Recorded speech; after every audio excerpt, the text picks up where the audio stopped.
একদিন তার মার সাথে খুব খারাপ আচরণ করে। তার মারে মাঝে মাঝে ধরে মারে, মায়ের কথা শুনে না, মায়ের বকাবাজি করে। এরকম করে একদিন সে হঠাৎ কাজের উদ্দেশ্যে অনেক দূরে চলে গেছে। দু একদিন পর পরই সে বিপদে পড়ে। আর এই বিপদে পড়ে এর জন্যে সে বেঁচে যায়। এমন অ্যাক্সিডেন্ট করে বা বিপদে পড়ে যে তার জীবন চলে যাওয়ার মতো।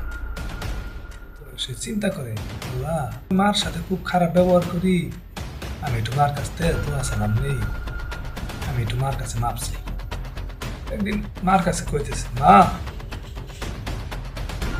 কত আমি এরকম বিপদে পড়ি আর অল্পতে বেঁচে যাই, অল্পতে আল্লাহ আমার বাঁচায়।